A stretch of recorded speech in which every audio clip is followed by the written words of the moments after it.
All right, good morning, everyone. We're going to call the meeting to order. Today is Tuesday, February 18th, 2025. It is 9 a.m. All council members are present, town manager, town attorney, town clerk. If you please rise for the invocation, followed by Councilor Woodson and the Pledge of Allegiance. As we begin this meeting, may we be filled with the strength to overcome any challenges before us, the wisdom to make thoughtful and deliberate choices. We seek guidance in our discussions so that we may engage with purpose and clarity. As we work together in unity to fulfill our shared mission, let us be mindful of our responsibilities, committed to the common good, and be focused on creating a brighter future. Amen. Amen. I pledge allegiance to the flag of the United States of America and to the republic for which it stands, one nation, under God, indivisible, with liberty and justice for all. Birkenstocks, eh? All right, we just have a small change. We've got FPL here to give us an update on the street lighting. It's not on the agenda, but we're going to put that in front of the approval of the final agenda, if everybody's okay with that. Sounds good. Great. All right, we got Ivy Davis here. Come on up, Ivy. Good morning. Good to see you again. Likewise. Morning, ladies and gentlemen. Quick update on the project for the Turtle Light project. Currently, as you probably know, all permitting is completed. Ivy, can you just move closer to the mic a little bit? It's harder here. All right, so 100% of permitting is completed for the project. As far as side streets is concerned, all the underground boring is complete at this point, with pole and light installations to start actually tomorrow on the 19th. As far as Estero Boulevard is concerned, we're about 20% complete. If you recall, it was broken up in 4 segments. Currently in segment 3. Can you tell us what segment, not to interrupt, but you said there's the 4 segments. Yes. What So- segments are what? 4 is basically 4 is Four from the furthest south. down south. Okay. And 1 is up in, I guess, in the downtown area. So we're on the second to furthest south portion right now. We also have started to install the foundations for the poles on the Estero. We started that around the 3rd of February with inspection of those foundations this week, about 20 or so locations. And poles and lights to be installed on the Estero starting on the 3rd of March. Okay. With that said, we're about overall 25% complete of the project, at least by the end of the month. And we're still on schedule to be complete with the full project by the end of October. Oh, that was fast. That's a lot of information. Questions for Vice Mayor? Good morning, Ivy. Morning. Thank you for being here. I had heard Frankie, I don't want to put Frankie on the spot, but I think at one point I heard Frankie tell me that as you put up the poles on Estero and get the fixtures and everything set, and then you move down from the south end of Estero down to the north end, that we won't have to wait until all of Estero is done, and that those lights will actually be up and functional as they're installed.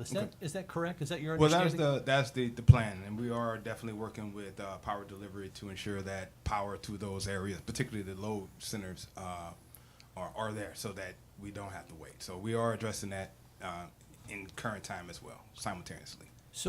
So then it sounds like the side streets are being done at the same time as Estero in terms of sections. Is that correct? Yes. So Yes. So we did start on the side street first. Right. So, but yes, we So are doing the conduit's done for all the side streets. Yes. So if you're starting at Estrelita, which is the furthest south street, and obviously you're starting to put the poles in you're going to start to put the poles in on March 3rd for the south end of the island. Yes. So as we move down the island from south to north, when the poles and the fixtures are in for both the side streets and the Estero, they'll both be functioning as the project progresses. Well, that is the current goal to do that. But again, the load centers have to be powered. So that's why it's imperative that we work in conjunction with the power delivery team to make sure that there's transformers that are essentially energized. So, but that's And we're that- working simultaneously with that That team right infrastructure, Ivy, the transformers that you're talking about that will power the side streets and Estero, are those already in place on the island, or is that new infrastructure that'll have to go now. in? Some are new, which is why we had to come up with the different addresses for the load centers. That way, to power them, they have to have an address. And when you say load centers, you're talking about the various sections of the project? yes, yes, And- where the power will basically come from to power the Load, lights. load is just a different word for demand. Gotcha. Yeah. Yep. So these transformers, the new transformers, are they gonna be going right on Estero Boulevard? Are they, where will they be placed? I do not have that answer on me at this point, but I can get that to you. But they'll be like aesthetically pleasing? I mean, are they gonna be just giant boxes on Estero Boulevard? What, Well, there are options to, put different type of, I don't want to say skins, but you know how cars can get Vinyl those wrap, wraps and stuff? So that is an option as well. so, and I don't wanna put you on the spot, Ivy, but March 3rd, the poles start to go up. So that first section on the south end, which would include side streets and Estero Boulevard, if you were a betting man, when would you guess that those lights would be up and turned on for the first section on the south end? At this point, I couldn't give you that answer. Is it like a couple months? Is it like a month? Is it 6 months? Could you just kind of ballpark? I wouldn't imagine it'd be 6 months, sir. You say you wouldn't imagine? No, Yeah. sir.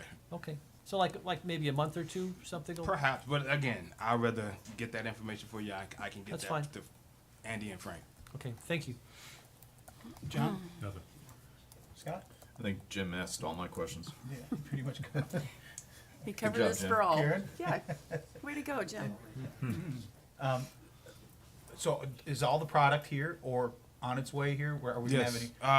I see we got there's a bunch probably of poles back there. There's a few more shipments to come, but at the same time, as they come now, we're able to start to install them.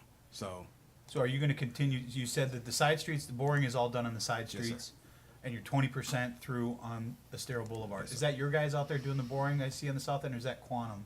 that's well, doing- Quantum, if I'm not mistaken, Quantum is our guys. Oh, cause I know they're doing Lumen, or Lumen's out there doing something too. Still doing stuff here and there, yeah. So those are your guys out there running Yes. the orange conduit and the blue, and I think it's the orange and blue. Yes, sir. Okay. When do you expect to see, will all the boring be done before the lights all go up, or are you gonna just do the boring and do the lights and then move to the next section? I don't expect all the boring to be done before lights. I don't expect it to be done by March 3rd. That's when we're gonna start. Oh, yeah, I don't expect you to have all the So- boring done, but are you gonna finish boring on Estero Boulevard Yes. concurrently as So you're working? it's gonna. I think we got it scheduled through May, doing the boring. Doing the boring. Yes. And with the project on, they're doing it at the roundabout, FDOT's got the project there. We now get weekly updates of progress of where they're at. Do you have meetings where you guys have weekly updates from your subcontractors doing the work? Yes, To let us know, definitely. can you We're- provide that with us so we can keep I the can- public I can- informed? We get them for the roundabout, which has been very helpful over the last 2 or 3 weeks. I see them coming through. I can definitely let my team know that you would like to get that. That way, if there's something happens, whether there's weather relations or something that holds it up, people at least know that that's the reason. Sounds fair. All right. Just a quick question, Ivy, and again, I know you don't wanna speculate, but let's rephrase the question. In terms of your goal, if you were to have all sections done and be done with Fort Myers Beach in terms of installation and turning those lights on, what is the goal for your company right now to have that finished at this point? By the end of October. By the end of October? All right. Yes, sir. Thank you, very good. Is that something too, when we get the updates, could we put that out, through our PIO so that everybody is aware of the progress and that type of thing? That would be great. Yeah, people are, it's not the number one, probably the second right now during Right. season, but it's the number one thing asked about when we're gonna see some lights on Estero Boulevard. And how is it going, this may be a question for Frankie, in correlation with them? I know we're responsible for the power down Old San Carlos, but if I'm not mistaken, your contract was to supply at least the light, but we had to supply the poles, or? Right, it was the fixtures, and we've been in discussions with Chris Powell on a few different areas of what we're gonna be doing. When the project got kicked off, they gave us some temporary lights to use on Old Estero, and that's kinda what they did at that time. We're working, Jeff has been working with them as the proper fixtures to fit into the decorative poles that we'll be placing on Old San Carlos. So we'll have more information. But probably where are in we on another week or our aspect of what we've gotta cover as far as making sure the electric is up to snuff, if you will? Yeah, so it's work in progress, of course, like anything down there. So they already replaced the electrical panel down at Bayside that feeds half of Old San Carlos. So that's already done. Now they got to run all the wiring and see how much of the conduit is broken. We had some. Is any of that Some powered delays. from that one power box that's ready to go into Times Square by the light there? No. None of that's No, powered by no, that? the, Okay. the one Bayside runs half of it, and then there's one by Yucatan? that runs the other Yeah. half. So Okay, yeah. because you know, the county's talking about elevating that Correct. panel. We're not gonna elevate those panels, they're gonna stay down where they're at. We're talking about mitigation factors with FEMA. That's one aspect, but we haven't heard anything back. Shocking. But there's going to be different. We did it a little different where they can be disconnected. Not the panel itself, but all the lights and everything down there will be able to be disconnected and even taken out if we want. So there'll be more uplighting. All right. Ivy, if I could, just for folks who are watching, because it gets a little bit confusing, this lighting system will be installed and will be separate. Obviously, they'll be interrelated to some extent from a power supply standpoint, but this will be a brand-new system that will be apart from the transmission lines that go up and down Estero Boulevard. Is that correct? Correct. So the transmission lines that everybody sees currently, they will remain, and these new light poles will be installed in addition to those transmission lines. So the poles for the transmission lines won't necessarily be used for lighting. Is that fair? I believe so. The lights that are there will be there. So those will remain. The Yes. incumbent lights on the transmission poles will stay. And so, But they'll be changed to the matching fixture. with the new fixture. So, obviously, you've got to make a determination as to where to put all these new light poles. Yes, those have already been done. That's already been done. Is that information available to the public? Because I'm guessing somebody at some point Pretty is sure, going to because be. it's in the design or the plans. Is that on our website by any chance? It was on there at one point, maybe we just need to update it. The photometric study's been Yes. done, been Yeah. put on there. And I know you have certain needs and requirements to make this work and have it functional. But my guess is some folks are going to be surprised when a light pole comes up in front of their home or their condo. Already happening. And so I just think having that information out there so people aren't surprised, they can kind of plan. And is there any process that your company has for people to have input? And let's say a pole just needs to be, if it moved, I don't know, for whatever reason, had to move 3 feet one way or the other to help that particular private property owner or condo or business, for whatever reason, is there a process that they can go through to work with you all to sort of adjust to, as long as it doesn't mess with your broader plan? Is there a procedure that can be done if somebody wanted to contest the location of their light pole? Well, from my knowledge, I do not know of an official, per se, procedure, but I'm sure if, like say for instance, they got in touch with Andy or Frankie, and they're in touch with my construction team, we can kind of move things a little bit. And I don't know what the reasoning, but maybe there may be something that blocks a sign, I don't know. I got you. Yeah, I got you. something, That, yeah. It's not necessarily apples to apples, but I had a project at one point where the homeowner had a boat he was buying, so we had to move the fixture over because the boat would have been in the way of the boat, so to Yeah, speak. gotcha. So I think you'll we probably can have do a that couple type of stuff. instances of that. And I would just, and Ivy, maybe you don't want to comment on this, but I'll ask Frankie because it's kind of germane to this conversation. A lot of people are wondering about Lumen and how they're doing, and if you're boring all new lines for conduit for the poles, is there any synergy between that and Lumen? Lumen was out here last year and did, I'd say about 95% of the island at that time for CenturyLink, taking away the old corner pod boxes that they used to have and trying to get everything underground to eliminate and alleviate any problems in the future. That said, they're making minor connections throughout the island. We've had a few people reach out to us. We're having a difficult time contacting their repair people. This is a subcontractor that's working for Lumen, so they're not Lumen proper. But the people that we reached out to last year are no longer available through Lumen, and so we're in the process of trying to reconnect with the company to reassure some of these residents that you come home and your front yard's all tore up and you wonder what's going on. We've talk to them, we're taking all the information, and we do make contact with Lumen, we're gonna pass that along.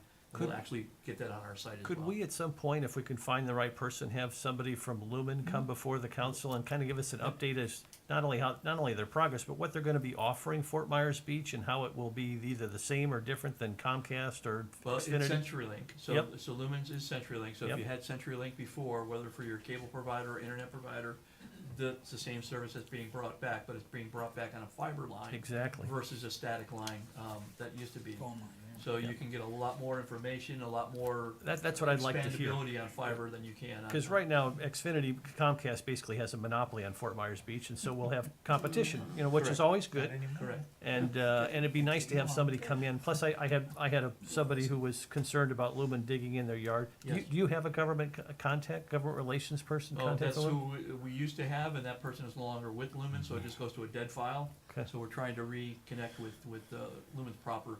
The main repair division is out of Orlando, and that's kind of where I sent a few emails to on Friday. When you're doing your boring, do you see the Lumen fiber when you're going up and down Estero? I don't, that would be my construction team. Okay.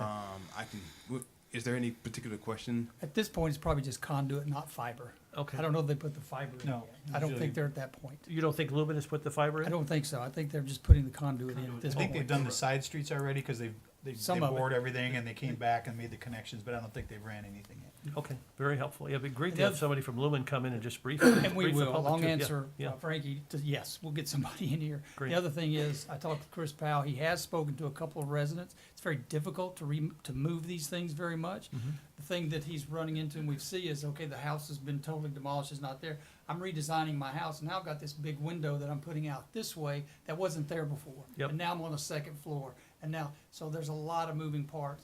Remember, there's driveways, there's right-of-way, there's Mm-hmm. certain limitations they have, but he's working with them to try to move as much as he can. Yeah, it's gotta It's be a gonna tough be job. 10 feet Yeah. or it's gonna be 6 feet. It's not gonna be 30 feet or 40 No, feet. that's fair. It's I gonna mean, be a it's tough not job. gonna be, Yeah. and then people just have to understand that. It's not gonna, and we're not taking it out. It's a whole project Yep. that. that's Yeah, gotta be usually how put those in. photometric studies work is they have Yes. overlap. And in order to meet the FDOT safety requirements, they have to. I was gonna, It's very It's kinda like two wavelengths that overlap a little bit, and you can move them a little bit either way, but it's not gonna be a major amount. Right. exactly. I was gonna bring that point up, but you made the point. Well, thank you for being here, Ivy, and thank you for Charlotte, who's in the back, who is extremely helpful with all of our Yes. constituent inquiries with FPNL. And we've gotten a lot of accomplished through Charlotte, and we just wanted to recognize Charlotte for being here this morning. Charlotte, you're a lifesaver. Thank you very much for being here. All right, thank you. Before you run off, Ivy, I did notice when I was looking through it the other day, the other week, I should say, the study of where the poles are gonna go. One glaring thing that did stick out to me is a pole that's scheduled to be put right in the middle of the walkway into Margaritaville at Crescent. Okay, yeah. But I'm guessing that's probably gonna go away because Yeah, of the that's- lights that are already there. I'll make sure to bring that to. But it's literally right in the middle of the sidewalk. And I just thought I'd give you that heads up before you, Chaos. before you got to that point. But I think because they have all those lights already there at that crosswalk, which would be run by Lee County's portion, right? Because these are both running concurrently, right? The crosswalks as well as the Estero Boulevard lighting, that, yes. they're running at the same time. Do you talk to the crosswalk contractors that are working for Lee County to put the crosswalks? I'm not aware on the day-to-day conversation between our construction crew and theirs, but I imagine there is some Ivy, synergy there. I would encourage Andy, and as you talk to the county, that they talk to these folks, because there's got to be some coordination, because the county's claims that they're gonna do lighting for their crosswalks and all kinds of things, and it'd be great to have some kind of coordination between the two. I can confirm that, though. Yeah. I'll let you guys. Yeah, so far they pretty much have. I know it was two separate permitting processes, but Definitely that. But they're talking to each other? yeah, Yeah, and that's it's gonna be close to the same fixture. If I'm not mistaken, I think the crosswalks are gonna be the 8s versus the sixes, so. Exactly. And there had to be a county permit. I mean, the county's aware of everything that's happening. They've got the plans. I have a lot of people ask, do you know, Andy, if the county's gonna be doing those, you push the buttons and the lights blink so the cars know to stop, but I don't know if they'll be in the street. I know they'll be what's by Lennar. I talked to Linnell? Commissioner Linnell. Maleka about that. It's in that FEMA thing. Mm-hmm. They expect it to go out to bid soon to be able to do not just those, but all of the signage Right. up and down. Because I would Estero just say Boulevard. the one you did for Linnell, are you partnered with the county on that? That's great. Yeah, the only reason that one was able to be Because done. the fire station?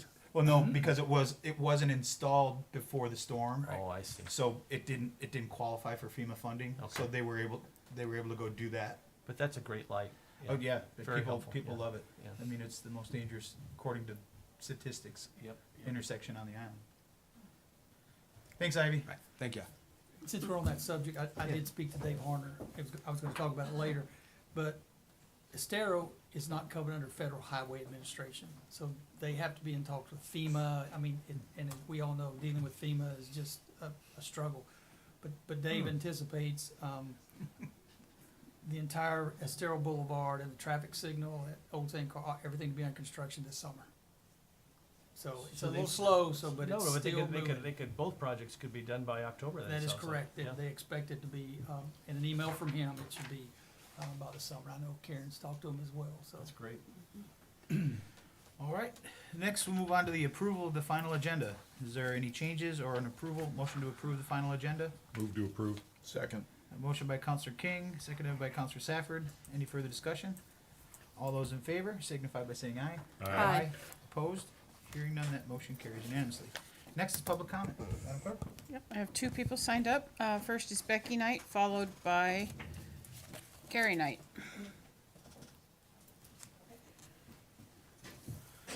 Good morning. Good morning. My name is Becky Knight, and I live on Miramar Street, the goods store, right down that's Miramar. And I own a home there. And the reason for me to speak with you guys today is to tell you about a house that's being built next to me. And there's actually 3 homes gonna be built on our street. It's Miramar 250, 254, and 120. That's the house number. A gentleman, an investor has bought these lots, and he has hired Everglades to build these homes. And the issue is the setback. You guys did with the parallelogram last July, you probably all know about that. I've sent some emails, hopefully you've all seen that. But on this one right here, the lots are shaped like this, 50 by 100. I gave you all this thing. And what's happened is I was in here talking with Jason, and somebody, I don't know if you guys know about this or not, has developed a little dotted line that goes across like this. That makes this 50 front 49 feet, not 50. So therefore, they get more additional setbacks. That being said, when they, Does Judith have a copy of this sitting right there? Judith, are you seeing this and listening to this? I can give you mine. Go. So that being said, what's happened is that they came out and they started drilling. And they drilled actually, they actually turned into plans. They drilled one that is a drainage plan, and they also set in a site plan. And what happened was they drilled it at 10.4 feet. And I was over there and I was like, what are you doing? And they said, we don't know. They must have got a variance. And I said, I don't believe so. So anyway, I started doing some research. That's what kind of triggered this whole thing. So I went out there, and anyway, so long story short, they drilled at 10.4, and with this loophole, technically they can go at 12.6. 12.6 feet back. An average car is 14.7 feet. That is a mid-sized car. That's not an SUV, that's not a truck, that's not a van. So what my issue is with this whole thing is that, and this is gonna be a 4-bedroom, 2,700 square foot home. There's 4-bedroom, 4-bath. So we all know in these rentals that people, multiple families rent them, right? And so there's gonna be more than one vehicle. There's nowhere to park in front of this house. I don't believe you guys, when you did this loophole, when you guys did the ordinance for the parallelogram, I don't believe that this was part of what you were planning them to happen. What you did is you gave them 8 extra feet, so it's 25 plus 8 makes 17 feet, that they could do a swing on that. And because of this little loophole like this, now they get 5 extra feet, so now it's at 12.6 feet. So, my concern is this: when we walk down Miramar, I can walk with my dog, and literally when a car comes down, I have to get way over like this so they can walk, they can go by. 2 cars cannot pass each other on our street, so it's a safety concern. If they park in the street, the ambulance can't go down the street, EMS can't go down the street. It's a very, very big safety concern that there's not enough room for these people to even park a car. Thank you. Thank you, Becky. Appreciate it. Carrie Knight. After Carrie, that's all I have signed up. Okay. Morning, everyone. I'm Gary Knight, obviously Becky's husband, 246 Miramar. I'm here on behalf of the rest of the street, not just myself and my wife. Obviously, you've got numerous emails from the rest, well, some of the rest of the street. The other people are pretty much in the dark about this. They don't know. I'm sure they'll be upset.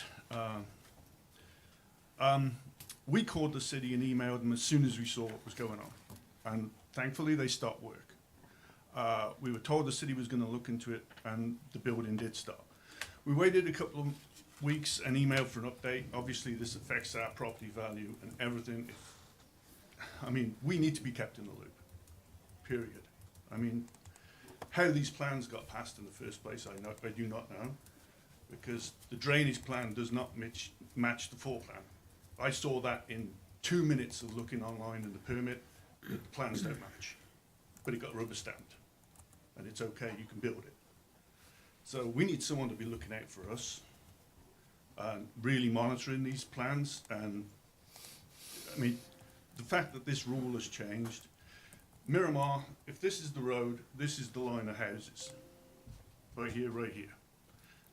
There's been 3 new houses, Alex King built one, perfect, it's all in line. These new ones are gonna be here.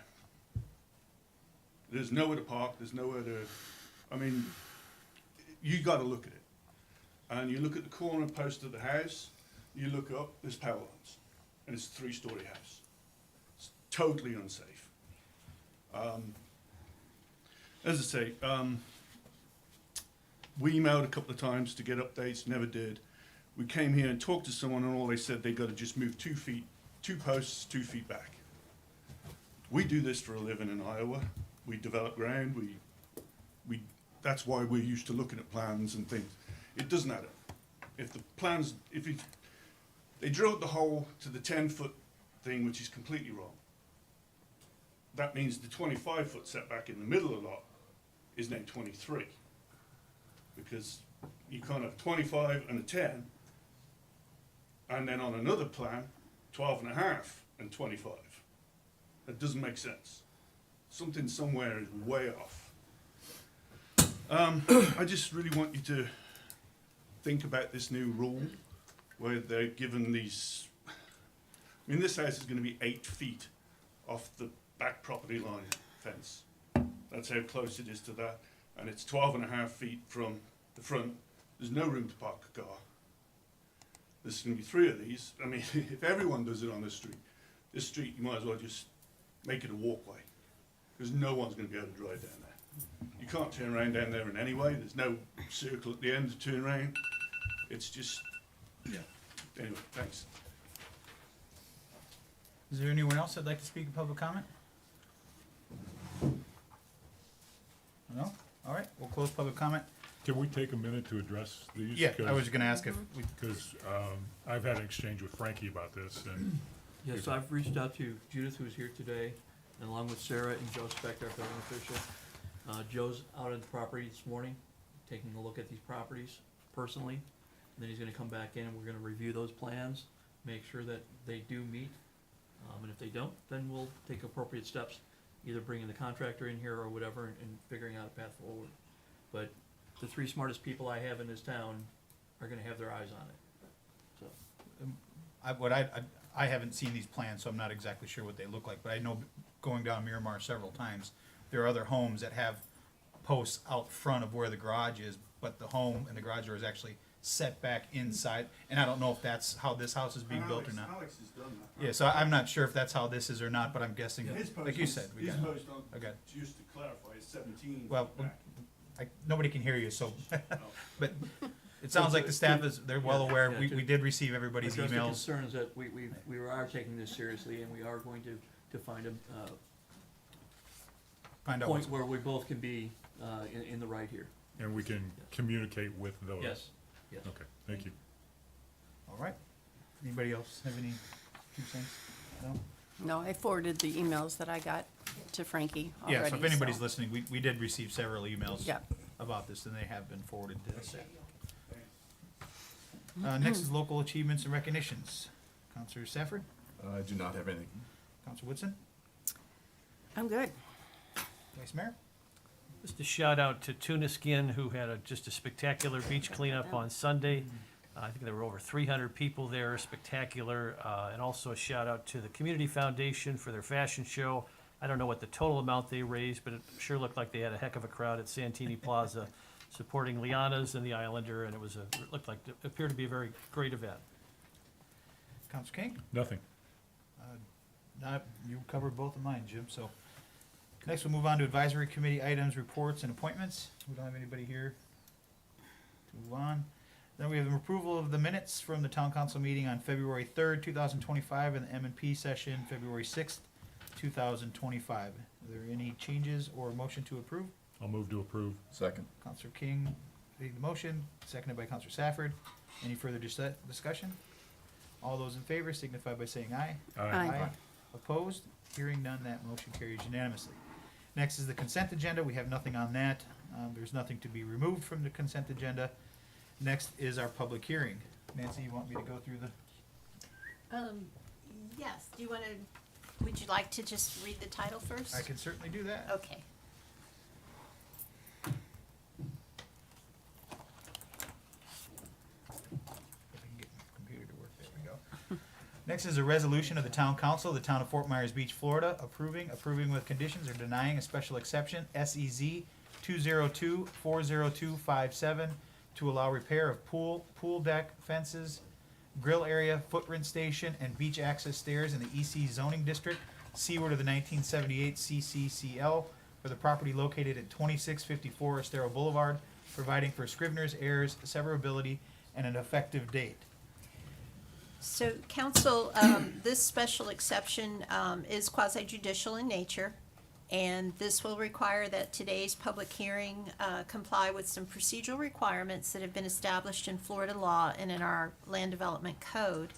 So our proceeding today would be less formal than a proceeding before a circuit court, but it is going to be more formal than the remainder of your meeting. And we must follow basic standards of due process that requires certain notices, the application of the correct standards and decisions, and your decision to be made on competent substantial evidence that is presented to you either in written documents or through oral testimony. You must evaluate the testimony and the information for each item, and then draw a conclusion regarding whether the criteria in your land development code or in state law, as may be applicable, has been satisfied.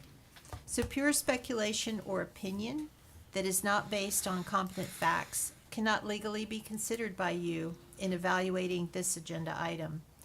Testimony by professionals who have been qualified as experts in a particular area has been considered competent evidence by Florida courts, as well as testimony by neighbors and residents who have fact-based information such as minutes, surveys, engineering reports, or testimony based on personal information. So your decision is final.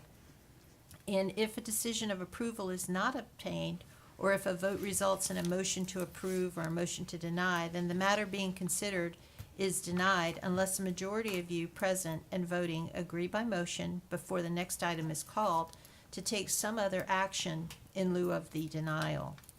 Such other action may be moved or seconded by any member.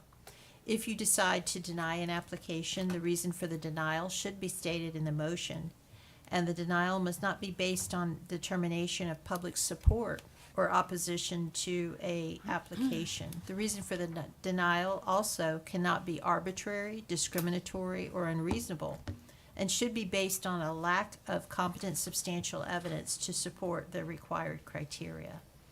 If there is a denial, the denial is with prejudice unless you state otherwise. If so, members in the audience who may be here for today's review of this special exception, if you intend to speak, please keep my comments in mind. And when you come forward, please state your name clearly for the record and whether or not you've been sworn in your qualifications or your interest in this matter.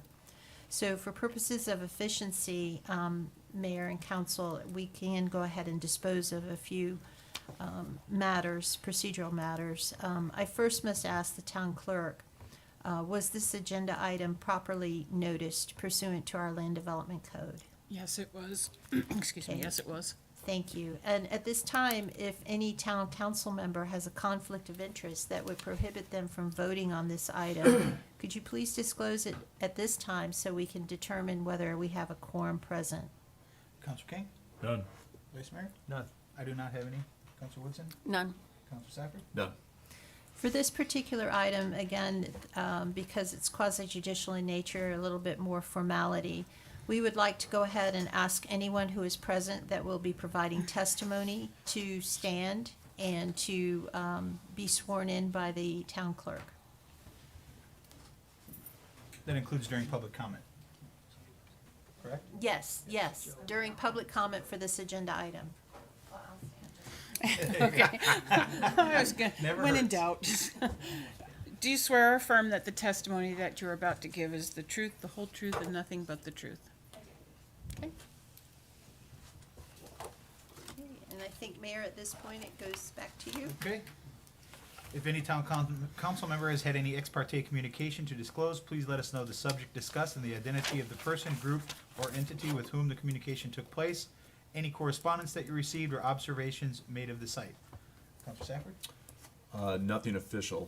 I very familiar with the property, and I have several friends that live there, but nothing official. Counselor Woodson? I have had none. Vice Mayor Hall? I've had none. And Counselor King? None. I have had none also. Who's taking this one? Judith Frankel has been qualified as an expert already by this town council based on her education and experience, has been accepted as an expert in the field of land use, planning, and development in the town of Fort Myers Beach. Are there any other individuals who would like to be qualified as an expert witness on behalf of the applicant at this time? Seeing none. Has the property owner applicant seen a copy of the agenda backup materials from staff? Anyone? Okay. Go ahead, Judith. Good morning, Judith Franco with Community Development. Estero Beach Club East condominium has applied for a special exception to allow the replacement and repair of accessory structures that were constructed in the environmentally critical zoning district.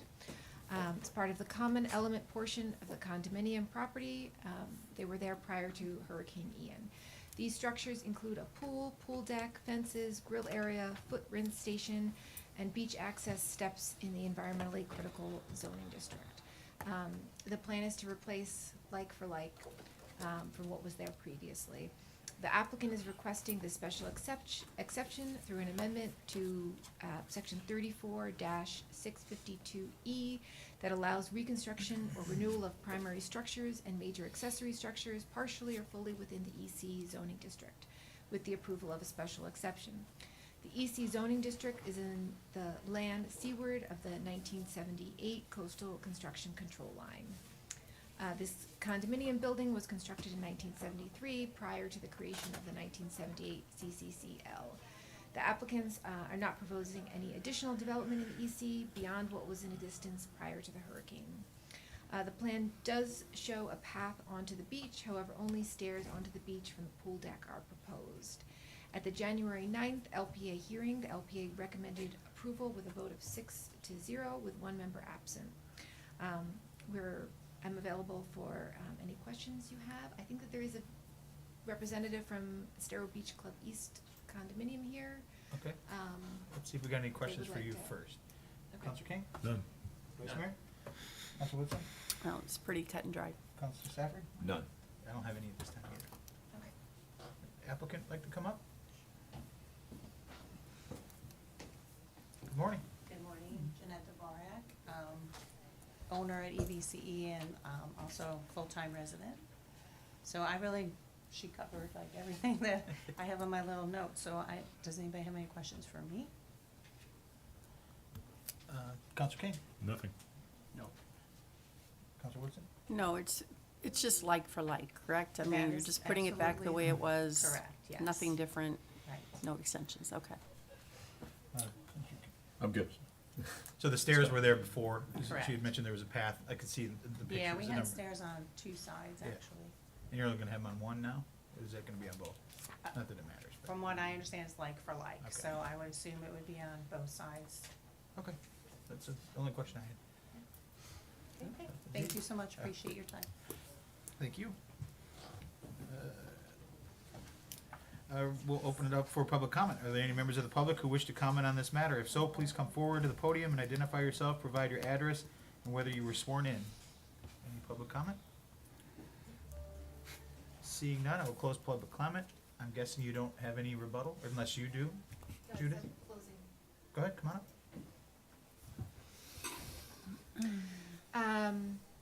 So the application was reviewed, subject to section 6-366B3, which governs regulations and considerations for special exceptions.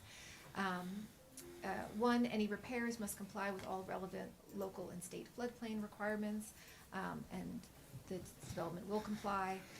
Repairs may not damage existing dunes or dune vegetation. The repairs and proposed structures are proposed landward of the dunes, so no impact is perceived. 3, repairs other than those limited to emergency repairs to enclose a damaged structure may not be completed during sea turtle nesting season, which begins May 1st and ends October 31st. The other code section we review for is section 34-88B, which are the criteria and are part of our findings for approval. 1, whether there exists change or changing conditions. These elements were all there pre-Hurricane Ian. Hurricane Ian was the change in conditions. 2, whether the request is consistent with the goals, objectives, policies, and intent of the Fort Myers Beach Comprehensive Plan, and staff finds that it is in compliance with the plan.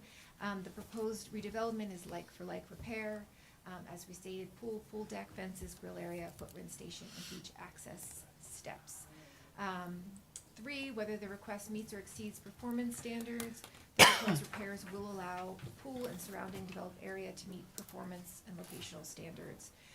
Whether the request will protect, conserve, or preserve environmentally critical areas and natural resources. These elements have all been in place for approximately 50 years, so we don't perceive any additional impact except for what was there previously. Whether the request will be compatible with existing or planned uses and not cause damage, hazard, nuisance, or other detriment to persons or property.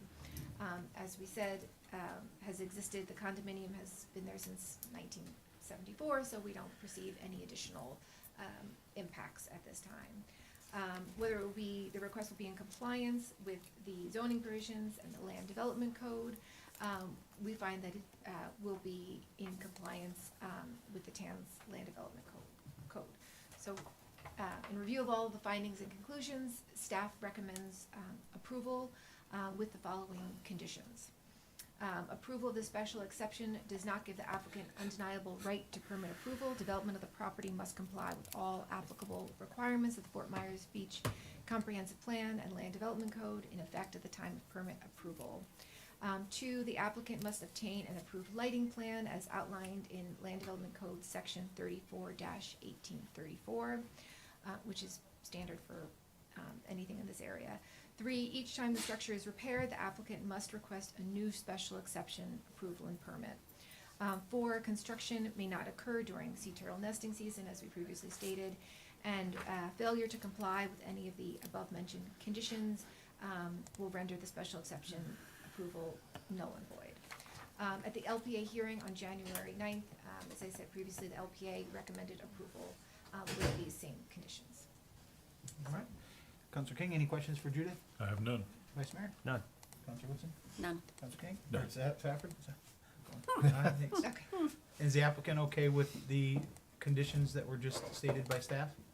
Or nodding? Okay. All right, I'll now close the public hearing and request a discussion or a motion from town council to approve with conditions, deny with reasons, or a continuance to a time certain. I'll move resolution 25-58, SEZ 2024-0257-2654 Estero Boulevard with the conditions for approval outlined by staff. I will second. Got a motion by Counselor King, seconded by Counselor Safford. Any further discussion? Counselor King? Aye. Counselor Safford? Aye. Counselor Woodson? Aye. Vice Mayor Adderall? Aye. I'm an aye as well. That motion carries unanimously. I look forward to seeing it done. Mr. Mayor? Yes, sir. Parliamentary inquiry, if I could. Yes. Madam Town Attorney, as I understand it, we have a process now in place that for variances that pass the LPA unanimously, they could skip the council in order to expedite it for the applicant. I'm wondering, and I'm just asking, and Judith too, chime in on this if you think this would be helpful. Would it be helpful for us to expand the scope of that particular ordinance to include special exceptions where you're replacing like for like? If the LPA votes, can you do it, I guess is my question. If it's like for like, the LPA votes unanimously, includes the conditions with staff, can we include that in our We ordinance, could. or would it be We more trouble than it's worth? No, we would have to amend our code to provide for that, as we did for the variances, and then things that are like for like. It just could seems like expedite. after Ian, these folks had to come in, waited, you know, and everybody's, yeah. it costs more, you know, it's time, it's staff time. I'm just curious as to what my colleagues would think about something like that. I'm all for it. Every day that is delayed is another day that they don't have their pool deck I'm all for it, Vice Mayor. Yeah, I would agree. I mean, if it's absolutely like for like, we approve these all the time, I don't think we need to take up the time or the expense. The only concern I have is, look, I agree with the like for like, but a special exception is a very broad paintbrush. It's not always gonna be a like for like when it comes to this. So my only concern is, you know, special exceptions are a little different than a variance. I mean, you're asking for quite a significant difference when it comes to a special exception. So my only hesitation would be, as we've seen in the past, not everybody follows the LPA. They don't always know that something's going to the LPA before it makes it to the council.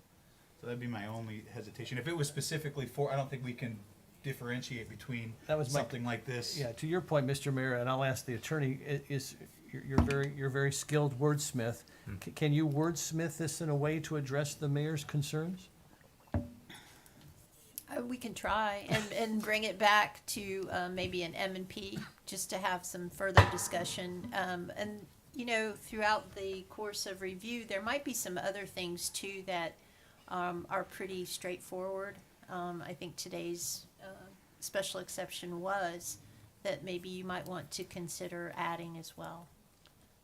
Yeah, the concern I have is, just No, to give you an it's a fair example, is concern, yeah. a special exception, you need to change a use. For instance, say in the commercial boulevard, what was maybe a thrift store, now maybe they wanna Yep. make it into a gas station. I wanna capture things Yeah. that like just happened today. No, I agree, Yeah, I agree. if we can, Right. if we can. And Something Judith, very put your narrow. thinking cap on. If, Yeah. are there Okay. other examples that you might, like Nancy said, that we may want to include to expedite the process without compromising what the mayor legitimately raises? I mean, so just, that may be a great project. I know you have lots of free time, but it might expedite the process for everybody involved, particularly the applicants And the staff. and the staff. I think certainly in this situation, there's an excellent case to be made for just having it at the LPA level. But sometimes we would want to bring you things if they were, say, adding something new No, or changing absolutely, it. Or, absolutely. yeah, that's No, yeah. different. Nobody That would be nobody different. disagrees with that, Judith, Okay. yeah. Maybe you could use that like for like, if it's a like for like situation. Something very narrow Mhm. that I you like would be that. comfortable with. Okay. Great, thank you. Okay. Like it? On to our administrative item. The first is a resolution of the town council, of the town of Fort Myers Beach, Florida, authorizing the town manager or designee to apply for, execute upon, and administer a grant from Lee County Visitor and Communication, Convention Bureau's Tourist Development Council for beach and shoreline funding in the amount of $1,355,184. Determine and include additional funding requests for landscape and repairs and maintenance, vehicles, authorizing the town manager or designee to execute all related and necessary documents and providing an effective date. Mr. Town Manager? Thank you, Mayor. This is our annual ask for tourist development dollars, and I'll turn it over to staff to update us on where we are.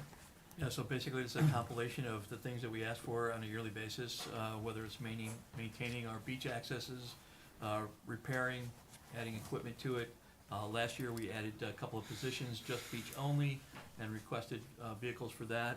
Same thing as this year, what we're doing is expanding a few of the positions, mainly for the rangers out on the beach only, and then I think Jeff has some for Public Works as well. Yeah, I mean, basically what Frankie said, we have our annual ask every year for TDC.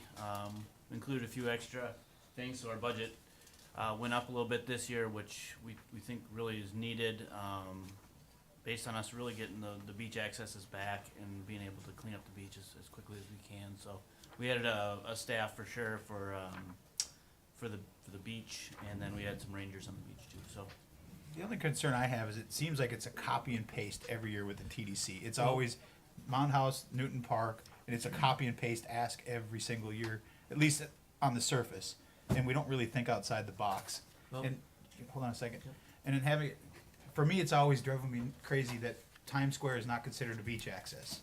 And I know from the vice mayor's time on the TDC, it's been an issue. And the lawyers, and talking to our lawyers, it sounds to me like it could be done, it's just a matter of wording. I'd really like you guys to take a look at how we can reword that, because I know Becky has said there's ways that you can word it where it's been done in the past throughout the state, because it is the most visited beach access in all of Lee County. So why we don't get funding for that. Another thing that came up that I'd like you guys to take a look at, if the council's okay with it, at the last meeting last week, Councilmember Holly Smith from Sanibel brought up a very good idea. Over the 4th of July and New Year's Eve, a lot of people come to the islands to watch the fireworks that are fired off from the pier. Would it make sense to combine the two through TDC funding if they're being fired off a barge because they're going to have their causeway open, which is going to be full of people watching it, to get that funding through TDC funding, or at least ask for it? I can tell you she was approved to be on the committee that's going to be making those recommendations, and she's going to be pushing very hard for that. So if the council's okay with that, I'd like to ask Andy and staff to work with Dana Sosa and those guys over in Sanibel to really try to push that forward to make that a reality, because then it could be on the barge all the time off the shore, so both islands get to benefit from it. That's awesome. Good idea. I think it's great, and I commend you, Mayor, for continuing to push the Times Square redefinition so that can be included in TDC funding, because a lot of folks walk right through Times Square and go right to the beach. I mean, it is by far the most popular beach access that we've got. And it's gonna get busier once the pier's done next decade or so. I just wanted to add something, Mr. Mayor. Yeah. The copy and paste thing, yes, when Andy first got here, that's what it looked like. You know, each year you're asking for the same thing, you're going after a big piece of equipment, that we either did or did not need at that time, but it was, you know, something, oh gosh, look at that. We've definitely changed the direction last year. We went for more of a maintaining type, approach. This year, we've even refined it more, so we're going for that replacing of the beautification at the beach accesses. So a lot of the money that we're asking for this go-around is putting back plantings that were lost at those beach accesses. Trees, shrubbery, as you approach that, and then also to complement as you go out towards the dune. So we have several on the island that we did, and we've kind of had a little brainstorming session about what we could do with Chad and things like that. So that was a big part of our ask going forward this year as well. And I know that another thing that is starting to gain some steam at the TDC is stuff about ADA compliance stuff. They looked this last week at doing a park that is ADA, for those that can't always do the things normally that you and I can do all the day. And Moby Mats comes up a lot. I know when we were over at the Florida League of Cities thing on the other coast, we looked heavily at ADA compliant things that would allow people not just to get to the beach, but to get all the way to the water to be able to enjoy the water. To me, that seems like a perfect thing to ask for from TDC, whether it's the balloon chair, wheelchairs, because I get asked all the time, do you know anybody else that rents that? And I know we've talked about it, but they're not cheap. So I would really like to push you to look at some of the ideas that we looked and we found over on the coast last year that will not only be able to get people to the beach, but from the beach to the water. We did get approved last year for the replacement of the chairs that we lost, that the town had at one time. And those are currently in process of. yeah, they were ordered. The lead time on those was about 4 weeks, so I'd say in the next week or so we'll have those.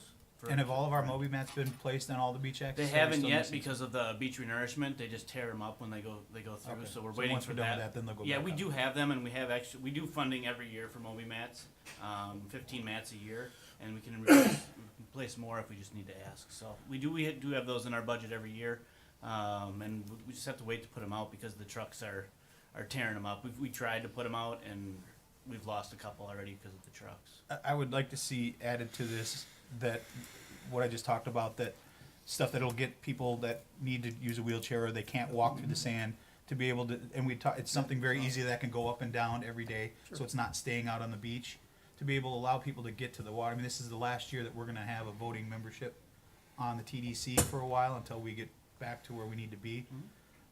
So I think we need to take advantage of it as much as we can. We actually have a seat at the table until June, so the more we can get on there, I think that's a very important thing, at least this year.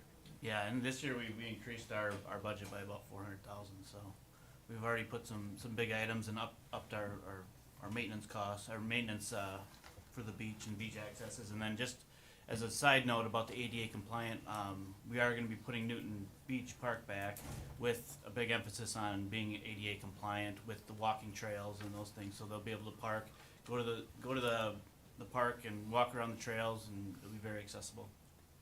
Jeff, would you just mentioned something that maybe a lot of the public isn't aware of. These special wheelchairs that are designed to go on the sand, you say they might be coming in a week? They should be. We ordered them probably a month ago, and they said it was gonna be 3 to 4 weeks, so any day now. No, that's fine, but if a member of the public has somebody in their family or friend who's disabled and wants to utilize those wheelchairs, how do they go about doing it, and is there any cost? No, there won't be a cost. They'll just be able to use them. And right now, normally we kept them at Newton Beach Park, and they were checked out there. When they come in, we'll have to figure out what that looks like right now as far as where we hand them out from. Is it town hall? Is it somewhere else? But yeah, we'll get that information. We'll have conversations about that. Well, I think this is a good idea to use some there's a lot of technology out there that allows you to have Bluetooth locks. So if someone signs up for it, you can have it locked. Once they sign up, you have the information to make sure that we're protected should they ever disappear. Then they can get a code to get the Bluetooth lock off, and then they can lock it back Yeah, up. once Newton Park that was one of the things we talked about, but we just need to find something in the meantime. But we can do a lock or something. That way, Up there. it can be there, and staff doesn't have to. I mean, you can manage it remotely. Sure. You don't have to be there to. Yeah, we tell want them to have unlock. them accessible and not, town hall's closed, you can't get the wheelchair, or, that. So we want to make it accessible to them at, probably set some time parameters on that Bluetooth, but. Yeah, there's a lot of programs out there that are fairly inexpensive, if not, Yeah. that you can use app-based, that they can download the app and they can put all their information in, that the town monitors, Yeah, and then you know who has it, how long they've had it, when it comes back. yeah, and we'll get the information out where they're gonna be. We'll have a conversation about that, in the next few days. Counselor Stafford, anything you wanna add to that? No, great ideas. Counselor Woodson? No, I think it sounds perfect. Vice Mayor? Good. Counselor Kane? Good. All right. Is there a motion to approve or deny resolution 25 dash? Just a thought, because you mentioned the fireworks piece of the puzzle. Yeah. Which I like, and I know we're starting to explore the drone technology as well. I know it sounds like that's a little more expensive. It is more And if the It is a TD, little more, but yeah. if the TDC does get involved in that, that was part of your thought, right? The TDC would help fund those? Yeah, I mean, well, it was Councilmember Smith's idea, but I thought it was a great idea, and I talked to her, I said, I would certainly support teaming up with Sanibel to push forward to make that a reality, and, if it evolves, but we gotta get it past the TDC the first Yeah, time. I just think And we that- have all the costs in place already to know exactly what it takes to do it off a barge, since we don't have a pier to do it off of. And we can move the barge out further from the pier, so that it's easier to see from everybody, it doesn't have to necessarily be right at the end of the pier, but. And again, the thought, and I love the fireworks, but if we do advance to drone technology, those drones could theoretically go up over to Sanibel, come over to Fort Myers Beach, they could go up and down the island. I think, maybe they limitations, I don't know, but the technology is improving every day, just Yeah. by. I haven't had the distance part of it, but I knew. I think, yeah, looked at it. Frankie probably knows the physics of it, I but. think one of our problems would be the flight approach to the airport. Yeah. Planes go right over this area. Yeah. Drones, they had an issue at Universal Studios, at Halloween with a drone dive getting by. loose, and they stopped the program until they could get it refined a little better. So Yeah. it's still a emerging technology. Evolving so- technology, yeah, it's just food for thought, yep, appreciate it. So just clarification there, the due date for this is, March 7th, so do we meet before then, probably? March 3rd. March 3rd, okay, so we'll put in there, about 90,000 for the fireworks. I would say, We'll talk to Dave. Andy, if you can reach out to Dana and find out through, what exactly they're looking at, but it just Okay. seemed, we've already got the numbers, so we could actually share that with them. and Call let them it know in. this is what it would take, so when we put in this submission, or whether we do it or whether they do it, as long as we're both on the same page that we're, Yeah, for sure. instead of duplicating the process. Great idea. Yeah, I mean, we have so many people coming from Lee County. Well, and then once the causeway is gonna be open this Yeah. year, it's gonna really Right. have a lot of people on it. Yeah, I think it's a great idea. Except when it's a foggy day in London town. Oh, don't even. Oh, God. All right, then, go back to, is there a motion Except or? London town. I will make a motion to approve resolution 25-59, the TDC Beach and Shoreline Maintenance Grant, based on the conversation that we just had. Second. Motion by Mayor Aller, seconded by Counselor King. Any further discussion? I'm an aye. Counselor King? Aye. Vice Mayor Adderall? Aye. Counselor Woodson? Aye. Counselor Safford? Aye. Motion carries unanimously. Next is item B, a special event for Fort Myers Beach Shrimp Festival 2025. Fort Myers Beach Lions Club is requesting approval for a special event for the 2025 Festival 5K Run and Parade contingent on approval of FDOT, Fort Myers Beach Fire District, and Lee County Sheriff's Office in regard to the event and road closure from 9 a.m. to 12 p.m. on Sunday, March 8th, 2025. The parade will start at 10 a.m. Once the 5K run is complete, the Lions Club is also requesting to waive the noise ordinance. Who's here for this? Come on up. It's nice to say good morning still. Yes, my name is Diane Clifton, and I am the secretary of Fort Myers Beach Lions Club, and I've been a member of the club for going on 22 years. Our Shrimp Festival, just a little bit of history about our club. It's been around since 1952. And we have had a shrimp festival this is going to be our 67th one this year if you approve. So since 1958 was our very first shrimp festival. If anybody was around back then, they did turtle races and actually did fried chicken. Mm. And The it Shrimp has, Festival. yes, yes, exactly. And it's evolved to a huge art and crafts fair. I get people from all over the U.S. that want to be in our fair. And a shrimp boil, which we are bringing back this year. Because we had more people last year going, where's the shrimp, where's the shrimp? So we are going to do that with the blessing of John Richard, allowing us to use his parking lot and land behind the cigar hut. So Lions is more, it originally started out as eye care. Take one, pass it around. And now it's expanded into so many things, disaster relief. And we've done a lot with disaster relief, and I don't know that if you're aware, but when Hurricane Ian hit, we got donations from all over the United States to our club to help with that. And we are in District 35I of the Lions, which goes from Port Richey all the way down to the Everglades. And 35I we've gotten one grant already from LCIF, which is our main organization worldwide. And we got $50,000, and 20,000 of it went to Fort Myers Beach.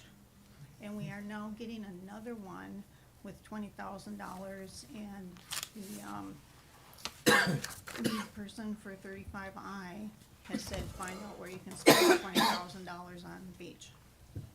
So we will be getting another $20,000. But in addition to that, our festival brings in, when we were at Lynn Hall Park, we bring in between $50,000 and $60,000, which we give back to the community. And last year, I think we netted maybe 40,000, which wasn't bad considering we had less than a third of what we were used to for vendors. Well, Diane, I'll tell you, the very first 5K I ever did in my life was the shrimp one. It was more of a sloth crawl than a 5K, but it was the first one I ever did. I was pretty embarrassed as I'm coming down the bridge. The lead runners were coming back over the bridge.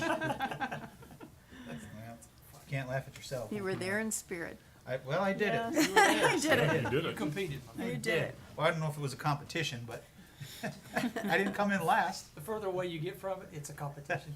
Yes. All right. And as far as the waiver on the noise ordinance, honestly, I just copied the paperwork from last year. The only noise that we produce is during the parade from 10 to about 11:30. And if you want, yes, we are, it's gonna be in the Fort Myers Beach Living Magazine, exactly the timing of everything, and yes, there is gonna be music, but it's no more than somebody going down the road with their car, windows down, and the music blaring. It's a parade, it should be It's noisy. a parade, yes. Any questions for Any other Diane? questions? Council King? Just thank you for all you do. Vice Mayor? Diane, we always have quite a few people watching this morning. Do you want to give a few details about the event itself and just kind of do a little promotion? Okay, so, as I said, this is our 67th year of doing this, and we will have 44 vendors this year. And again, we're bringing back the shrimp dinners, and those will be sold for $20. You'll get a half a pound of shrimp. Yeah, Sweet. yeah, Sweet, and sweet. big shrimp from Erickson and Jensen. The parade is Saturday. It starts at 10 o'clock, or as soon as the 5K run finishes up, then we get going with that. There's a number of businesses. I think I've got 28 entries already for the parade. The Shriners are coming back. Is there a deadline to apply to be in the parade? No. I'll How take does, 'em up how to does the one last go day. about, if they wanna get a float together, how does one go about applying? Contact you? Online on the Fort Myers Beach Shrimp Festival site, there is an application process there, and that comes directly to me. Also, the vendors come to me, so. Scott, are you thinking about resurrecting the crew of sloth? No, we're gonna keep the deck party. Yeah, and there's always many participants. We were hoping that we were gonna be able to get a, high school band, but they backed out on us. But I also looked at the roadway and some of the way it's made now for the drainage. I really didn't think it looked like it would be real safe for people marching, playing instruments, because they're not gonna be able to look where they're walking. So, in that regard, I That's a was kinda good glad. thing. Is it still yeah. gonna go back, is it gonna be the same route as always? Yes, same route So starting. maybe at- we need to reach out to FDOT and let them know this is going on, and we're gonna need better barricades along that roundabout area for safety, because right now it's kind of, Bob's barricades are just willy-nilly. And I do have, as far as the Shrimp Festival itself, we'll have barricades at Third Street, and at the park at the other end, and on Bayside. Second, yeah. Very good. Diane, you probably want to mention the shrimp eating competition as well as the princess. Oh, yes, yes. The princess We also competition? have a princess competition. I think they've got 8 people now that have applied. They can take up to 10. You have So to there's be still time for you, between- Jim. There's still a chance. We do have people putting their granddaughters and things like that in for it. And that, the crowning of the princess will be on Saturday after the parade. Or the queen, excuse me. And the shrimp eating contest actually is on Sunday, and it will be at Sandy Bottoms, but it's sponsored by the Beached Whale. And they are gonna have 10 competitors with that also. And what are the guidelines to apply to be part of the shrimp eating competition? Hungry. Yep, hungry, very hungry. But is it first come, first Insane. serve? Is it a? Yes, yeah. yes. Have you ever watched that? I have. It's so disgusting. Sorry. Great Well, fun. Interestingly, last year, the person that won was from Minnesota, and he was a spring breaker down for the spring break, and went back home before he could get a shrimp shirt, a festival shirt. Oh. So his mother reached out to me to see if he could get a shirt. And I got one sent to her, and it turned out that she lived like a mile from where I grew up in Minnesota. I said, I know exactly which house is yours. That's funny. Yes. Speaking of It's a small shirts, world. I know pre-Ian used to have specific stores where you could buy the shirts. Are you doing that this year? We are not doing that yet. Okay. The logistics of that gets to be a bit much. All right. Yep. But Any they- online Understand. presence? Can people order them online? No, we have not done that. You also have these wonderful shrimp hats, and I think Beach Talk Radio was selling some for you. Are you selling them as well? Oh, yes, we are. And they will be $20. How does one procure a shrimp hat? Because they are pretty cool.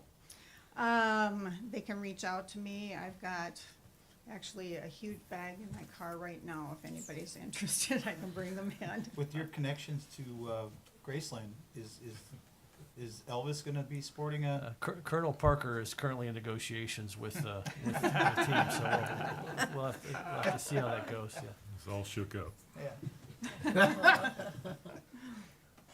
Yeah.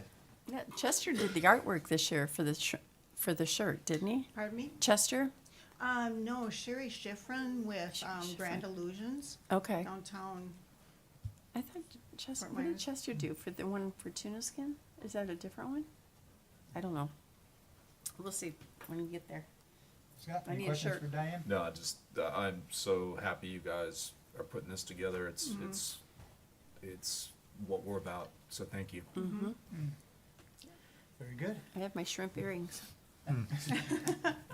We are gonna have, the shrimp hats, and, Jackie Lazix is getting us some, beads that have shrimp on them. I don't know where she would get those. Probably Oriental Trading or something like that. Mardi Gras. Mardi Gras place. Oh, there Yeah. you go. All right, thank you, Diane. All right, thank you. All right, is there any further discussion or a motion? I will move to approve the special event for Fort Myers Beach Shrimp Fest for 2025. Second. Motion by Mayor Aller, seconded by Counselor Woodson. Any further discussion? I'm an aye. Counselor Woodson? Aye. Counselor Safford? 100% aye. Vice Mayor? 100% aye. Counselor King? 1000% aye. Motion carries unanimously. Thank you. I can't wait to see your I'm costume. a bigger guy.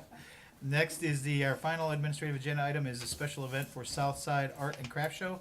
Blue Ribbon Events is requesting a Southside Art and Craft Show at Santini Plaza, reoccurring special event on March 28th through the 30th, 2025, 8 a.m. to 6 p.m. and April 25th through the 27th, 2025 from 8 a.m. to 5 p.m. Is there anyone here for Blue Ribbon Events? I did talk to the applicant Okay. maybe a week or so ago, and it's going to be a great event to, again, draw people to Santini Plaza, along with the Farmers Market, which is there every Tuesday and Thursday. So lots of activity at Santini Plaza. Is this the same event that they used to hold across from Lover's Key in the park there?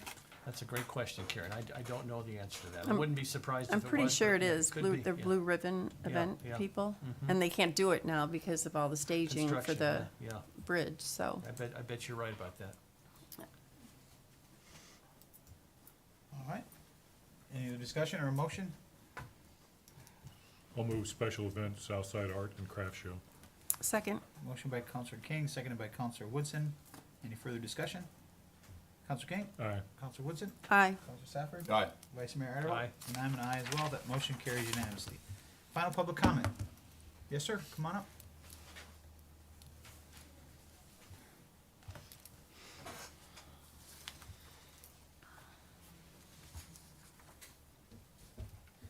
Hi,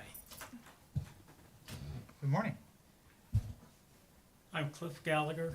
I'm property owner on Naughty Turn Drive. And I've got several things. I see I'm limited to 3 minutes, which probably isn't gonna be enough.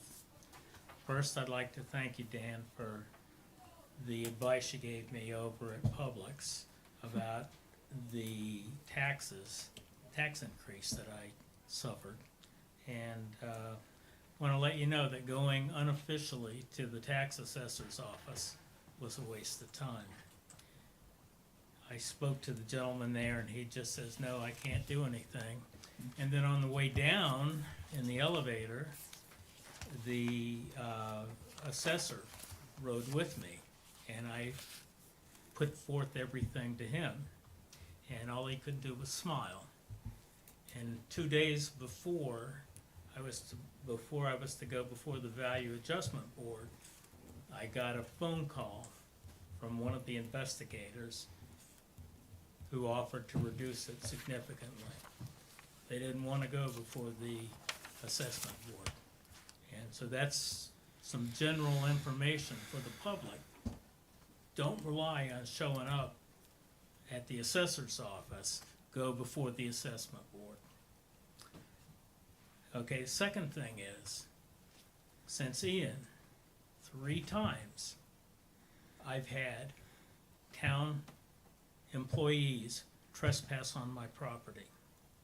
I don't want that to ever happen again.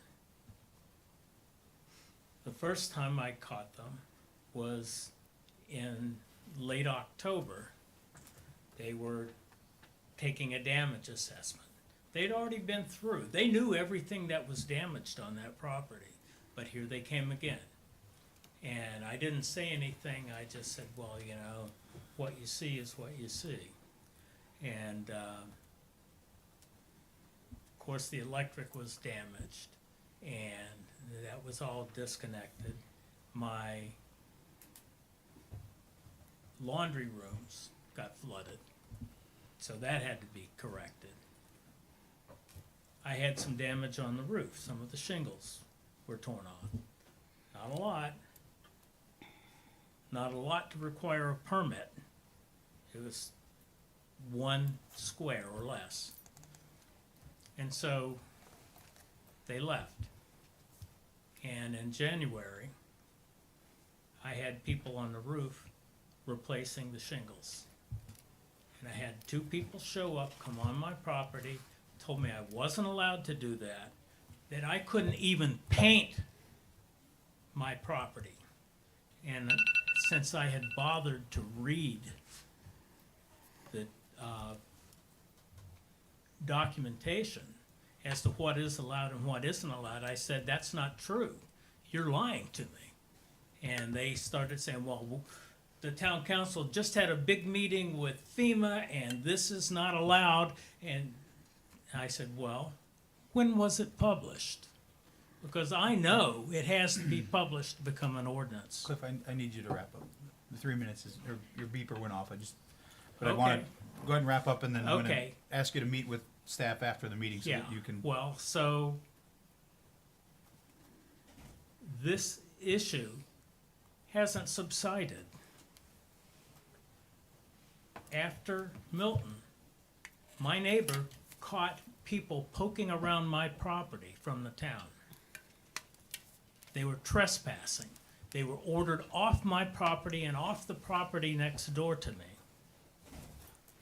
They were looking inside the doors that I have at ground level.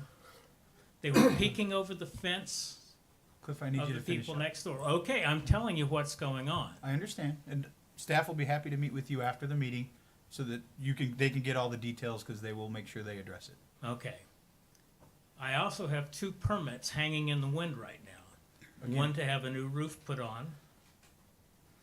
That's been there more than a month. It's apparently being delayed because FEMA wants to do an investigation of what's going on in this town. And so I can't get my permit. And I've got another permit that's been hanging since the 4th of November, when I replied to nonsense arguments given by your floodplain administrator. Thank you, Cliff. Please meet with staff after this. Everyone that can help answer your questions is in this room. Okay. Thank you. Anyone else? All right, we'll close public comment. Next, town manager's items.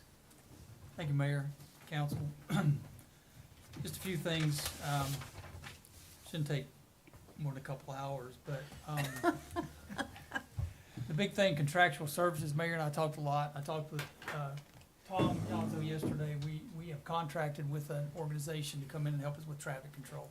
They will start today, I believe 2 or 3 o'clock. It's like 2 to 8 or 3 to 9 or something like that at the corner of Fifth and Crescent, and then again over towards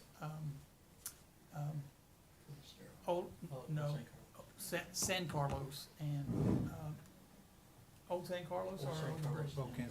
At the, to keep the traffic moving as it comes down off the bridge, to keep that moving. So that should start today. Also working with Lee County Sheriff's Office. We've got them, just been getting some complaints about that, so we're addressing that as well. Town manager search update, we've got, Andy, on this firm that's coming in, which is much appreciated, is our staff helping with the training of these folks? Because a lot of people complain that the folks that are there don't have the proper training to help. Is that? you say the folks that are there, No, our the folks that are there or are- the sheriff's the department? folks that we're hiring, this security firm? They haven't started yet. Right, but when they start, are our folks gonna train them? Yes, Tom Okay. was out yesterday talking to them and going over it with them, but we can't control Lee County Sheriff's Office. No, I got that. I Their got that. training is But- their training. But the people we're hiring will be trained by our team. That is correct, yes. Excellent. All That's right. why it took a extra week, because Tom was on vacation, and I wanted him here to make sure that Gotcha. we were trained properly. Thank you. And he has more control over that group than we do the sheriff's office. Town manager search, we've got a lot of applicants. Obviously, you get a lot of applicants that don't meet the minimal qualifications.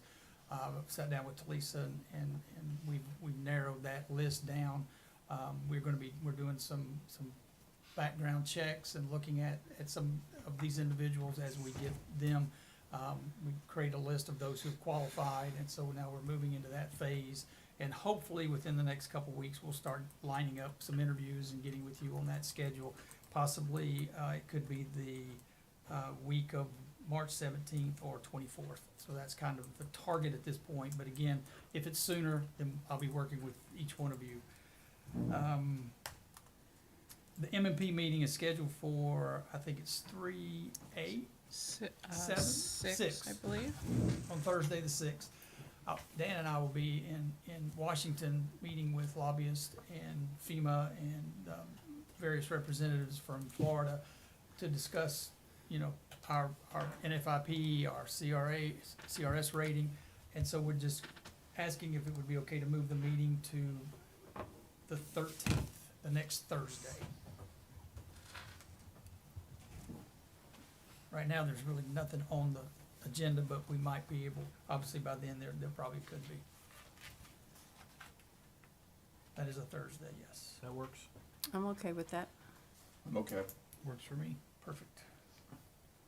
Council Gang? Yes, sir. All right. Town hall update, we're working with the downstairs, the floor was finished on Saturday, I believe, or yesterday, I'm not sure, they finished what would be the tile work and grouting. We should be working on the walls hopefully this week and moving forward. I did just get an email that the council desk will be probably shipped around the 13th or 14th of March. That's not gonna delay us if we get the elevator and the fire marshal inspector signing off on the building. The elevator's in working condition. We're waiting on the car itself, the insides of the car. They did some sandblasting on Saturday to get everything cleaned up underneath the elevator. The electronics are already replaced. I've been watching it, it's in operation, so we've got a lot of positives happening there. The walls, like I said, should be going in, and then the drop ceiling and the HVAC ductwork and the fire alarm system. So we can continue to move towards progress there, and also start hopefully this week or next week on the parking lot with the drainage first. They're gonna have to start working on the drainage to get that properly taken care of. Got a couple emails in the last couple of days about our stormwater project. We need to, I'm just talking to staff, we need to make sure we get notification out to everybody where we're working, what's going on in their streets, that type of thing, so we continue to communicate with our residents. Let's see, and a Newton Park update, Jeff, I don't know if you wanna give a little update on the progress there. There is some significant progress being made at Newton Park. Yeah, I think this restroom trailer is finally gonna happen here soon. We are just working with Kirkwood Electric to put in, get electricity to it. The sewer and the water lines have all been run. So we're just waiting on Kirkwood to hook it up, which I'm meeting with them. He's supposed to send me a quote probably today, and I'm meeting with him tomorrow. Should be fairly simple process for him, so hopefully by the end of the week or early next week, whenever they can get it done, we'll have restrooms at Newton Beach Park. Then we'll lay down kind of a base, maybe shell or something for a parking lot. Maybe at that time we can get a shed down there as well to house maybe the wheelchairs and stuff too. So it'd be nice parking down there, and then once we get the other funding, then we will start the design process. Jeff, and maybe this is a Chad question, but are the beach renourishment folks done at Newton Park for the most part, or not necessarily? Not necessarily. So we have it fenced off. It'll just be parking lot and restroom trailer for right now, with beach access on the side. Thank you. And by shed, I think you meant trailer. That's what I meant. Trailer. Something elevated. Something on that's wheels. movable, yes. We'll chain them up with the chain. Tom is here. Tom, you want to come up and just talk briefly about the group that we've got coming this afternoon to help with traffic control? Good morning, everyone. Morning, Tom. So, the company that we're company is a MOT certified company. They handle traffic by nature for large construction areas on highways and such. So they have some basic training. We're gonna get them out there and really push our expectations, because we're not just trying to move traffic, we're trying to move traffic in particular in a certain direction. And that's to keep things moving northbound on Estero. We're also gonna have them placed up at Old San Carlos in North Estero, where we have that three-way intersection at Times Square. It's becoming obviously an issue with pedestrian traffic, and we wanna have more control there. The stop signs are up now, which is a great help, but we also need somebody in the middle, traffic control officer in the middle of that intersection, who's gonna help move people and vehicles at that time. So that's the goal today. They're coming in at 2 o'clock today, their first 3. I'm gonna go down for about an hour. I'm gonna train them in each intersection on what our expectations are and how I want it done. They're gonna be outfitted with radios, they'll be outfitted with our gear, and we'll keep on and make sure they're doing what they're supposed to do. Tom, would it make more sense at Old San Carlos and Fifth to have them there sooner? Because the traffic coming on the island obviously backs up sooner than leaving. So 2 o'clock might miss that window for getting people to move. I have to go by their schedule, so you want them to come earlier is what you're saying, try to get them in earlier in the morning? Well, I guess we'd had, around noon it seems to really start backing up. I don't know if it. We you can do that, fluctuate we can modify the schedule a little Yeah, bit. I think it's a good idea. Yeah. Makes sense. It They does. show up The at 2 oncoming and traffic. you're missing Yeah, people. yeah. So the biggest part is that what my fear was in that three-way over there in Old San Carlos and North Estero is really that the pedestrians are moving, and everybody has the misconception that They have the right of way. they have the right of way. And what they don't understand is that you don't actually have the right of way to enter the roadway. You have the right of way if you're in the roadway already. So people don't really understand the fact that they can't just go and walk in the middle of it. And when you have a traffic control officer placed in that space too, they have ultimate control of that intersection, and there is no such thing as a right of way for pedestrians at that point. They have to be maintained by the TCO. Tom, you obviously have a lot of experience in law enforcement and in this area. Could you just take a minute, and if you were emperor of Fort Myers Beach and you wanted to give advice to people who live here and who are visiting here to help minimize the challenges that we're facing, what would be the advice that you would give to the public today to try to help things along? And it may be a number of things, but please take a second and opine if you would. Well, the first thing I would say is, for our pedestrian traffic, please cross at the crosswalks.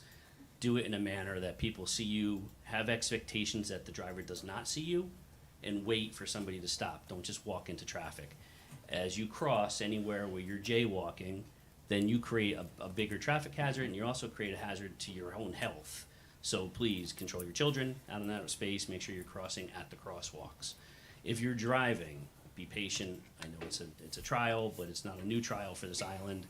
I mean, every barrier island in the country and in the world has, when you have 2 egress points, there's going to be traffic. So just be patient. We're doing our best to make that happen. I know it's hard to sit in traffic when you're sitting there for 2 hours. I do understand that. But be conscious that there are gonna be people moving around, and keep your eyes open, stay off your phones, please. Stop letting major gaps happen between your vehicle and the one in front of you because you're too busy looking at Facebook. Please get off the phone before somebody gets hurt. So, and the bigger part is when you're walking, be conscious, stay off your phone as well. I know everybody wants to be on these silly little computers that we all haul around with us all the time, but you're gonna get hurt if you're not paying attention to what's happening around you. Be conscious that there's people out there who are having a good time down here and they're imbibing of something. So that is going to change their ability to correct immediate action. So their time frame stops. And I would ask that everybody stop yelling at the TCOs, including the cops that are out there, and be conscious that they are trying their best. If you do see a problem, please contact us. I do go down and address it with the deputies on the post, with the FHP officer who's on the post, the trooper. We go down and talk to them all the time. I stop by, see what they need. I ask them to be, active in their participation in that traffic control, and our new people that we're hiring will be out in that intersection the entire time. They will not be standing on the side of the road. That's helpful, thank you. Tom, have we had any conversation with the Lee County Sheriff's Office about potentially, I don't know, I think they have bike patrol officers or motorcycle officers. As over the next month and a half, we're going to see a large increase in motorcycles, scooters, golf carts, trying to bypass the traffic on the roadways. That's And in their already started. cruisers, they're stuck in traffic just like the rest of us, and if they can't see it, obviously, there's nothing they can do about it. The 28th of this month, they're starting their extra patrols down here. I know the conversation was had with Commander Lawler and Lieutenant Chitwood about having more ambulatory spaces out there. They also do work with us with our buggies. So if there is an issue, they call, we get somebody on a buggy, we get them around to where they have to be, if they have to get on the beach when they don't have one of their side-by-sides out here. But yes, that conversation was had, and that's gonna be their command structure and how they wanna put it out. But it's a very good idea, and it was brought up last year as well, so Commander Lawler does know about it. So don't send us videos of the side-by-side with LCSO chasing down a motorcycle down the sidewalk? Yeah. The problem with trying to chase down somebody on this small little area, no matter where you're doing it, you're going to put civilians in a little bit of jeopardy trying to chase somebody down. We do our best to try to make a stop, and the best weapon any of us have out here, honestly, is this, because we talk to each other, and we can stop people moving down because there's enough people when they're out here posted. So hopefully you're not going to see too much in the way of pursuits out here. You may see some little roadblocks set up to try to stop Yeah, some they've of always that. done a good job of being strategically placed to see people coming They down the sidewalks. they do a great job. They've been doing it out here for a long time, and I think they got a pretty good grip on how to kind of lock people in certain places. And we all know the trouble spots, and that's going to be where we have that mass migration of people coming out of resorts and such like that. Tom, when you train this security firm that comes in, and obviously you'll train each individual person who comes, obviously that same person's not gonna come each day. When the new people come, will they also get that They same will. training? All right. Yeah, thank you. everyone is going to get the same training. Great, thank you. There's going to be a rotation of 4 to 6 people. The first 3 are getting trained today, and then I'll train the next 3 over the next couple days. It's a pretty simple beast to handle the traffic at a 3-way stop, as long as you have positive control and you're out there actively letting people see what you're doing. To your folks, any advice, and I don't know how we can say this, because I've said it many times over the last couple of years, but encouraging people to use the pedestrian overpass at Margaritaville, is that just, do we need people with a sign out there? How could we enhance that? So we can go back to Margaritaville again. They were very open to us at one point to put more signage. Their director of security has offered some help with that as well at some point, especially in busy times. This weekend, I posted a ranger in one of the locations there to try to help people understand there is another way across the street, as opposed to lining up and blocking the whole street. That has its own challenges, of course, especially add alcohol, and that changes things a little bit too. Have we worked with finding a spot? The biggest thing I'm seeing now is Uber and Lyft drop-offs and pickups. So that was I talked to the town manager about that 2 weeks ago. 3rd Street is where we're looking to take a space that we own, a big piece of right-of-way there, that we now have as paid parking. I had asked for permission, was given permission that we were gonna change that into a designated Uber space, Once we did that, I was gonna contact all the different resorts that we have on the island, and any of the other businesses, and let people know that that's where they should be directing people. So I have a question. I was actually gonna bring this up under my items, but since you mentioned it, is there a way we can not only have a Uber spot, but a DoorDash spot or a free 5-minute parking if somebody wants to run in and grab something, or they had forgot, they don't wanna spend obviously $5 for the hour, but they just wanna pull in, grab a souvenir, maybe if there's some businesses talking about opening up down there, but, parking's tight, so is there a way we might be able to create a, free 15-minute zone or a $1 15-minute zone, or? The challenge to that is monitoring it. Right. You'd have to have somebody on post to monitor that, so we're chalking the tire, for lack of a better expression. It's not, we don't do it anymore, we do it digitally, but you basically chalk the tire and you start your clock. So it comes to be an issue with monitoring, and how many would you designate for that, and who's going to sit and watch it? Because there's always going to be the person who's like, yeah, I'm just meet here 15 minutes, and then he's 3 hours at dinner from, Yeah. So, Wanna avoid it that. comes down to that. And But a lot, like I said, a lot of the restaurants, they're doing DoorDash now, especially with traffic. So, DoorDash is an option, but the DoorDash driver needs to pull in and park, go grab the food, come back out. That's another creature. As long as they're marked properly, they have their vehicle marked properly with a DoorDash, something that we can kind of go by and check, and let the restaurants know that if it gets abused, that they're going to start getting tickets again. So I think we have to put that out there, that we're willing to try to work with that and figure something out. But it's still something that we'd have to monitor and put manpower to, just to be conscious of that. And then my second question, I'm just throwing this out there, trying to think outside the box of how to help that area. Is there a way at certain times we can close Crescent Street going toward the beach and just make that one lane for Margaritaville Valet, and then the right lane is the traffic lane? We did talk about that at one point. It was been brought up. Again, it comes down to marking it properly and then manning it, because we'd have to man it. Otherwise, you're going to have somebody who's going to go the wrong way and get into a space where they shouldn't, and we could open ourselves up to some liability. To the best of what I can see, if we're saying we're changing that traffic pattern, and then we don't monitor it and we're not on putting manpower to it, then I think we kind of open ourselves up to some headaches. That's just my opinion. Again. Okay. And when the fire department I'm guessing they would want to have their opinion on that. Absolutely. Yeah. So what else? I'm just throwing out for discussion, Yeah. just how that would look in your eyes. I mean, we're trying to do everything we can. I mean, obviously every day we're getting comments.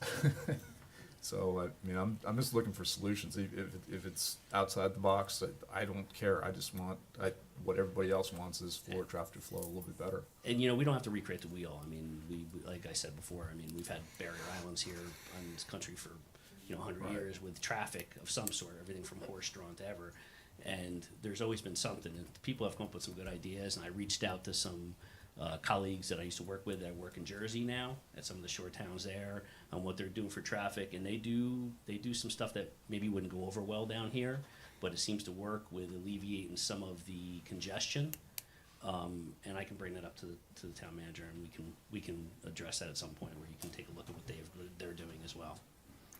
Is there any conversations with FDOT or anything about elongating or working 24/7, working overnight at that whole roundabout area just to get this moving faster? Yes, we've continually said, keep working, work holidays, work nights, that type of thing. And I just think it's their safety issue, their protocols, that type of thing. Interstates, you see them working at night, paving and things, so it's not that issue. It just seems to be falling on deaf ears. I know the mayor and I at one time at length had a meeting about, expand your hours, work as much as you can, and they just don't. Yeah, they're fully aware of, we saw this coming. We tried to warn them that this is going to be, we've even asked them to expedite the one lane so that we can get that, at least that lane. And it looked like they were doing it for a little while, and now it seems to have kind of shifted, so. They did go and they worked on that sidewalk for us. We did ask for that. Town manager had asked again, and you had asked as well. So that one sidewalk that got moved up Yeah. and got that done for us on the beach side, which is a much safer plan for people moving down through there. So they did get that done faster for us. They have come forward with us and helped us. They got FHP in place for us, and when we asked for it, they have put the extra lights on the bridge. They got some of the lights working again that were knocked out somewhere in the construction phase. So they're still telling us, I hit them for Thursday meetings. They have pretty extensive Thursday Zoom meetings that I listen into all the time. And they're still pushing for the May deadline. They really like to get that part squared away. So if that happens or not, but that's what they're shoving for. Tom and Andy, could you elaborate on that in terms of the overall timeline for the project, at least on our side of the bridge? Can you guys elaborate? What are they telling you in terms of timeline? They were saying sometime by the end of May they were gonna be done with the biggest part of that. Now that could be pushed back. They did change some stuff for us when we asked. We did modify their plan a little bit because they had to go back to the original plan. You're gonna see some of those islands have now been torn up and changed a little bit because of some considerations for safety after our meeting with them. So that was less of it, but I will reach out again this Thursday. I'll dig into the But the last time you conversation. talked to them, they said their goal was to be done by May? By the end of May is what they're saying. Does was that the- include the landscaping and all the other stuff? I can't speak to the whole project. I think it's just the I think basics. the biggest thing we're concerned with is that exit off the island. If we Yes. can get that exit, that's the important one. Because I'm guessing they're gonna have to switch traffic patterns to work where we're coming on the island now. They're gonna have to switch that. Yeah, and the bridge is gonna have to be a little bit more completed, I think, before some of that happens, just for moving people over a little bit more. So, because of the way the loop comes, but I'm not an engineer, I can't speak to that totally, it's just what I see.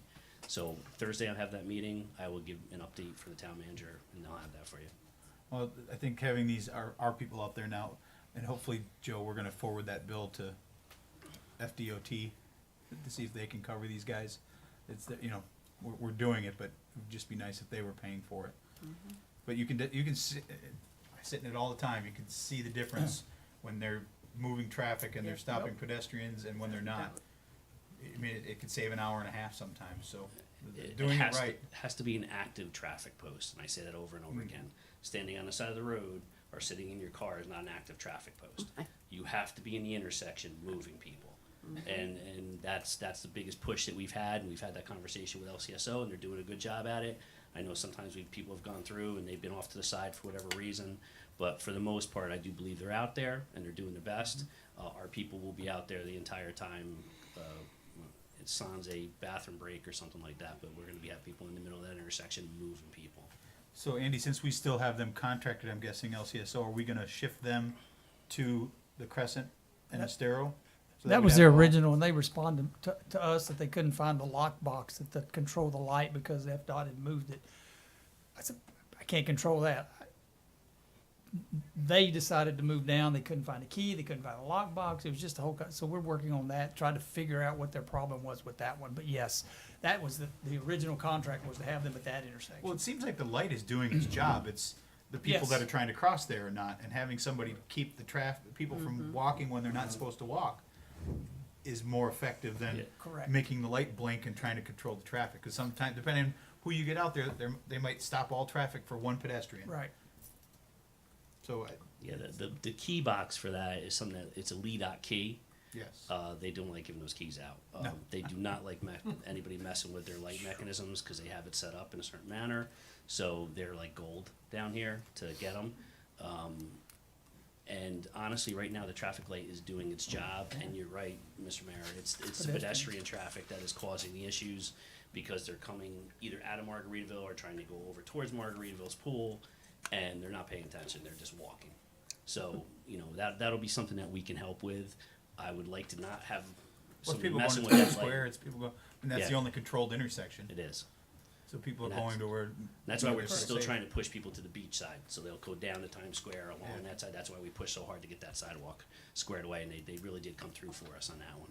Yeah, they got it done pretty quick. Well, can you recap the time and the locations of the new folks that are gonna be coming on to control things? So right now, we're looking, I think the contract was from 2 to 8 is what we looked at. And they are going to be, they're gonna be filling gaps as long as LCSO is there, they're gonna be covering Fifth and Crescent. We have the FHP guy at the base of the bridge who's handling any of the U-turns. And then the other location they're gonna be at is Old San Carlos and North Estero, where that three-way is right by Times Square.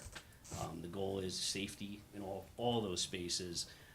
The gentlemen or ladies that are gonna come working for us, they're gonna be working wherever we need them, so they're gonna be plug and play. They're gonna be trained in all the intersections and everything they have to do. The biggest key is, again, pedestrian movement, and by us having somebody moving around, that's why the Rangers are doing extra patrols down Fifth. And when they see people crossing illegally over there, they're moving them quickly and keeping things going and keeping people from stopping out of Margaritaville. I spoke to their director of security. He was great about telling their people not to have their vehicles parked out there, not to have delivery vehicles, keep their van that bring their employees over, keep it out of the road so we're not hindering traffic in any manner. I think it's important people bring their patients. It's not just Fort Myers Beach, I can promise you that. Not at all. And speaking with everywhere. Councilmember Holly Smith, she's getting the same emails. Lee County Commissioners are getting the same emails. Bonita Springs, everybody, it's a volume issue. Lee It County is packed. And anybody that's been off the island at any time of the day knows what 41 looks like, knows what 75 looks like. Just trying to get off the south end of the island. People think if you go south, from Bonita Beach Road all the way to 75 is dead stop. Absolutely. Every day. So it's not just a Fort Myers Beach thing, it's a volume thing. You go to Summerlin out to Daniels Parkway, you've got an hour wait sometimes getting three or four lights. So Tis the season. Tom, It do you have, of those key intersections, do you have video, or do you have cameras there where you can monitor it from your not yet. headquarters? That is part of our thought process moving forward, is to have that stuff put up in place. That is something that we're working on going forward. So I'd like to have one key system for the entire town, and that's what the town manager, Frankie, and we had the big discussions with Nicole as well about having our system kind of be a one-size-fit-all, which is a better system. So we'll have it for the new town hall. We'll have it for all of our properties on the island, anything that the town owns. There'll be stuff there, and I'd like to have some intersections. We have to go through FDOT and LEDOT and find out, make sure there's not any issues with us and how we're monitoring traffic, and that would probably be a legal question in some respect too, on what we would have to pay attention to and what would be responsible for, how maintenance of that timeline, and what we'd have to hand over if something happened in a crime space. But So, you're working on a plan? yes, sir. And as you work on that plan, do you envision that to be for internal use only, or could somebody from the public kind of tune in just to get a sense of what traffic's like before they even get in their car to go out? For certain cameras, yes, I think it's gonna be for the public. Okay. For a bigger portion of that system is gonna be just for internal use. Gotcha. All right. Thank you very much. Thanks, Tom. Thanks, Tom. Thank you. Thank you. Good luck with training. That's all I have, Mayor. We all do. If you could give just a quick update, Andy, on this property, when you Okay. expect the trailers to be gone, what the progress is for starting, and kind of give an overview of what the plan is for where we sit. Perfect. Nancy and I just talked this morning. She's been in touch with the attorneys for these buildings. We anticipate, we've notified them that the middle of March, we'll start getting out of these buildings. They should be evacuated for the most part. And so now we're waiting on their timeline, which should be pretty quick. I mean, these are new. There is a need for these in other parts of the country, North Carolina to speak of. That, you know, where the floods were with Milton, so that won't be, and they can use them for schools and things like that we can't use here. So there is a big need for these other places. We're also putting, this week, gonna have the RFP out for the park to get that going, make sure we're gonna meet our deadlines with this project, $2 million project for the property we're on, and everything, Which is when? When's that deadline? August 31st, I believe it is. To have this completed. So, It's aggressive. so we're pretty aggressive. Jeff's up to the task. We've had conversations. So we're gonna be as aggressive as we can, and that's that thing where we just talked about, the working extended hours. This doesn't affect back here a lot of properties and things of that nature. So there's certain things they'll be able to do here that out the neighborhoods they couldn't do. So we'll be mindful of the subdivisions, but of course, you know, the next few weeks, the time changes and it's getting lighter, longer, and that kind of stuff. So we've got some good opportunity over the summer to be able to do some things quickly and extended hours, which will really help tremendously. But these trailers obviously are key, and Nancy, again, we just had a conversation, she updated me this morning on these. So obviously the progress down there is important, so the timing is, you know, divine intervention, you hope, but, you know, everything happens for a reason, so get everything ready, get where we can use the downstairs, fire alarms will be a big deal. If we can at least use the downstairs for meeting space, I can get staff in there if they don't mind going up and downstairs, but again, the elevator is almost finished, so that's a big deal. All right, thanks, Amy. Oh, sorry, Frankie did tell me he had one thing. Real quick, I'd like to recognize not only staff, Tom and his staff over the weekend, Bob Monahan, who is one of our rangers. They met up with the crew at the beach bar. There was some activity over the weekend where large groups were partying out on the sand and left tons of trash, bottles and whatnot. So a bunch of people at the beach bar and our staff got together and went and hauled up all the trash and collected it and put it by the receptacles so our crew could come by and pick it up. So thank you for people that are active and see that in the community and work with staff, but especially Bob, who went out above and beyond what we ask of our employees to do, and also the people at the beach bar for pitching in, so thank you. Very good, thanks. Yeah, that's good. Thanks, Frankie. Town attorney items. Well, that's a tough act to follow. No, I don't have any items to share. Nancy, if I could you just take a second and elaborate briefly on the policy for the town council and quite frankly the LPA in terms of commenting on a case that's a quasi-judicial case that's pending before the council? Had a question from the Fort Myers Beach Observer wondering why I couldn't comment on the food truck issue that's coming before us, and I did my best to articulate what the legal reasoning was for that. But if you'd just take a second, because Sure. I think he monitors these meetings, if you would elaborate on that a second. So in these quasi-judicial applications that come before you, at stake are private property rights. And so we handle those very, very carefully because of the protections that have been afforded. I read the narrative about how your review is more formal than the rest of your meeting, but not as formal as a court. Sitting in a quasi-judicial, you are somewhat quasi-judges, and you come to the hearing with an open mind, not having predetermined a particular decision that you intend to make, and you are looking at the evidence and the testimony that's being given to you during that public hearing. So commenting on a position that you have really gets into some due process issues for the applicant, because the applicant isn't there to hear you say whatever you said. Now, maybe it is a newspaper or at another public meeting, but the applicant has that opportunity to question you to make sure that clearly you are an impartial, fair-minded quasi-judge looking at his or her application for, changing their private property rights.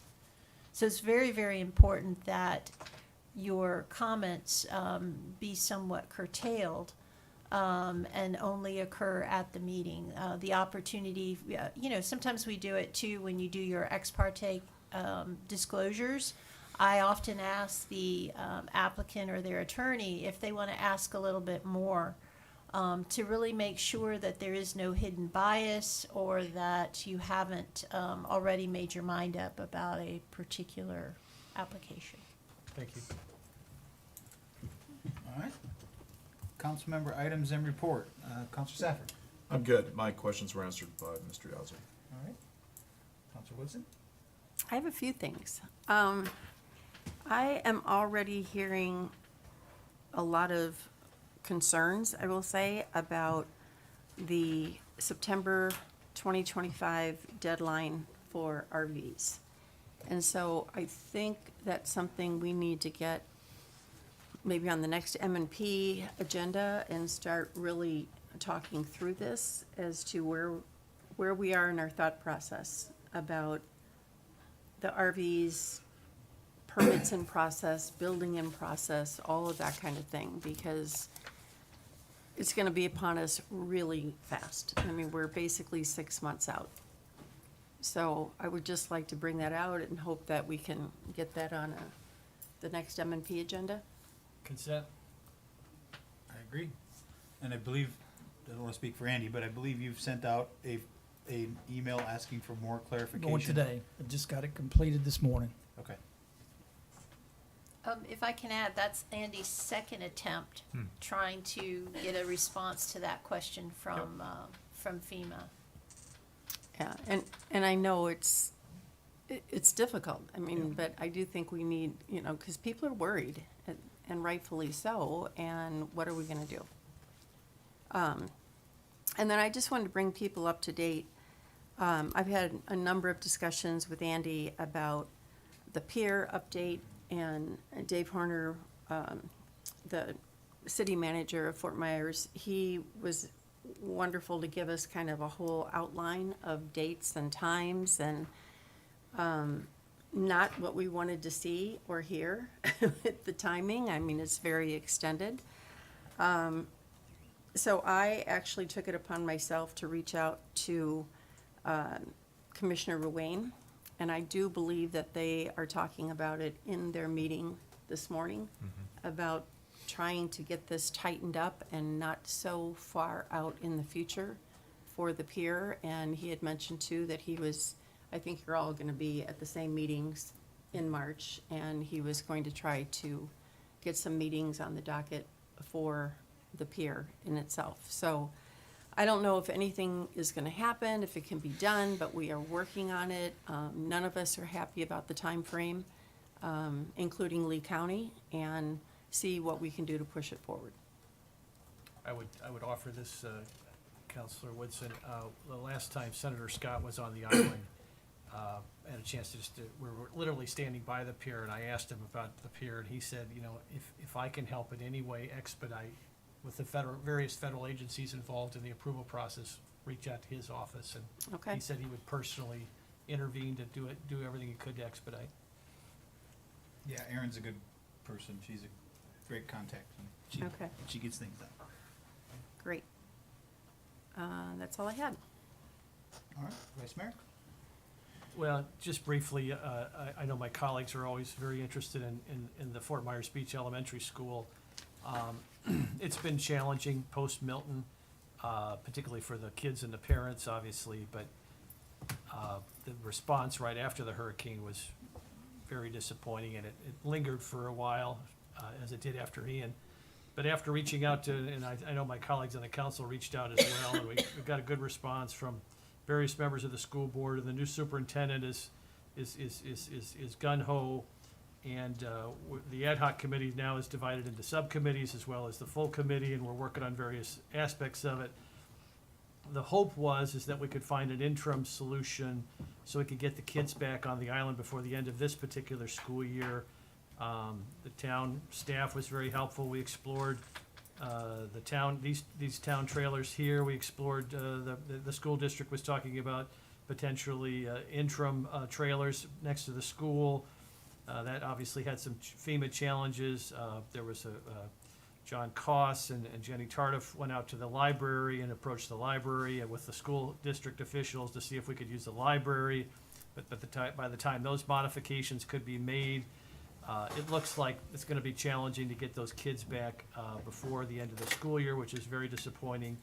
The goal now is, and we'll know in our March ad hoc meeting, the school district, and I give credit to the new superintendent, she's really lighting a fire under the staff. There's quite a few staff members involved at the Lee County School District level now, and they're to come up with a formal plan in March to give us direction as to some substantive repairs that need to be made in the school post-Milton. I think they claim they discovered some things after Milton that they didn't discover after Ian that need to be repaired as well. Some scouring underneath, some cracks in the cement, and some termite damage and other things that they're working on. So the hope is that in our March meeting we'll have a definitive plan to make sure that school is in great shape to open in the fall. And just encourage everybody to continue those relationships. I know everybody on the board, on the council has individual relationships with these school board members. Keep Fort Myers Beach at the school at the forefront when you talk to these folks. I know that a lot of people see them at meetings. The new superintendent is very dialed in. You could tell the tone of the meeting, the sense of urgency of the meeting with her participating was enhanced. And so we remain cautiously optimistic, very disappointed about this particular school year, but hopefully by the fall, we'll have a very good plan going forward. And I'll report back after the March meeting as to what the status is. Jim, has there been any talk, obviously out of our control, with the interlocal agreement? I know there was time-sensitive things that were in that interlocal agreement, as well as the cafeteria and other things like that that were gonna be Right. built. Has there been any talks about potentially extending that interlocal agreement due to the things that are outside of both of our controls? That's a great question, and that has been raised at our meetings, and they are open to considering that, giving us some grace for the time, post-Milton that they were closed. And then, right now, we have a 4-year agreement, with the school district, and we're about, I guess, approaching almost halfway through that. But to your point, the goal would be to give us an additional, X number of months as a result of Hurricane Ian to extend that district, or to extend that 4-year agreement. So yes, that's part of the plan. We'll probably know more on that in March, but they were open to considering that. Oh, great. One of those milestones is that construction of the cafeteria this summer. And of course, they're being defaulted the interlocal agreement if they don't do it. So we gotta get that back to the table and address that. The cafeteria, they still pledged that they're moving forward with the cafeteria, which will be great. The town manager just the other day, offered to go over there and mow their lawn, just so it looks nice, and just do whatever. And I know we're working on the playground, and we're trying to be helpful, and we're trying to do whatever we can, and there certainly is a sense of urgency to get that school back open, not only open, but in a way that it becomes resilient to future occurrences. And so, but it's been a real hardship for the kids and the parents, and the teachers. Anything else? No. Councilor King? Nothing to fall into place for me. Well, I have one additional thing. Yeah, go ahead. I'm going to be remote for our next meeting, if that's okay. Yes, so what we'll do is at the meeting, we'll have to take a vote and, for extenuating circumstances. But thank you for that. It is heads up. extenuating, Are there any beads involved? possibly. All right. I do not have anything either. think so. Yeah, go ahead. On the Blue Ribbon event, she was in traffic trying to get here, and she let Nicole know that she couldn't make it, so, but she Okay. knows it passed, so. Okay. Well, all right, well, hopefully she turned around. All right, Move to adjourn. all right. A motion to adjourn, I'll second. Any further discussion? All those in favor signify by saying aye. Aye. Aye.